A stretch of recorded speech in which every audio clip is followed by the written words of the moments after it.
Hey, this is Kim. You know, the other day I was going through security at the airport, and every 50 people or so, gets the draw, the lucky straw, where TSA gets to go through all of our luggage and check everything. Well, one day I got that number, and they were going through, and they noticed something on my purse. And they said, "Oh, there's a residue or something on your purse, we'll just need to look through it." I said, "No problem. Let's get rid of it so I can get on to my next flight, my destiny." We all have destinies in life. Sometimes we get a little residue on us, though, whether it's unforgiveness or just hurt, or situations arise and people can get fickle. And we just kind of have to walk through different circumstances in life. But know this, God is with you. He'll never leave you or forsake you. And we see in the Old Testament, it speaks of Moses. He went through some tough stuff. And God said, "Hey, Moses, I want you to create a dwelling place, a tabernacle. The children of Israel can dwell in my presence there."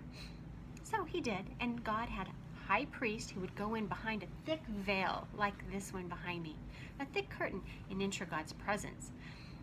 And then Jesus, in the New Testament, we see, he became our great high priest, and he rent this thick veil in two. How did he do that? When he died on the cross for you.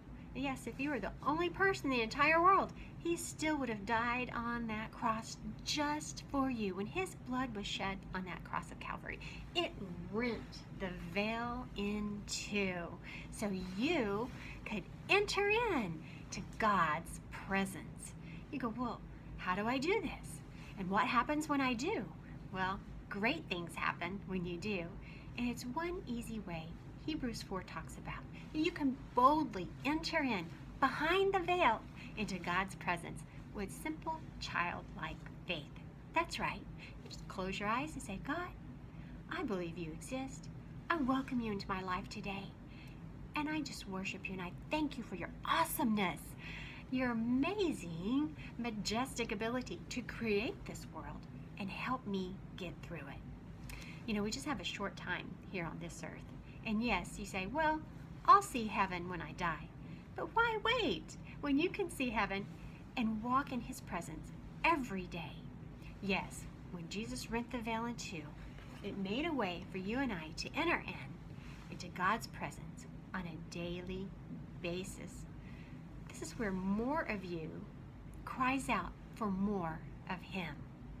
When you tune yourself with heaven, whether it's by playing some worship music, meditating on his goodness, or just talking to him as if he was your best friend.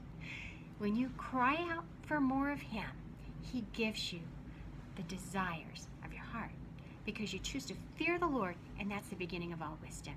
You've entered right in through that veil that Jesus himself rent into, so you could have clear passage right into your Heavenly Father's presence. Won't you do that today? Won't you try it? Test the water. Just test it. Don't be afraid. Worship him. Go boldly to the throne of God and worship him in his presence. And God's best will surely shine on your heart and life.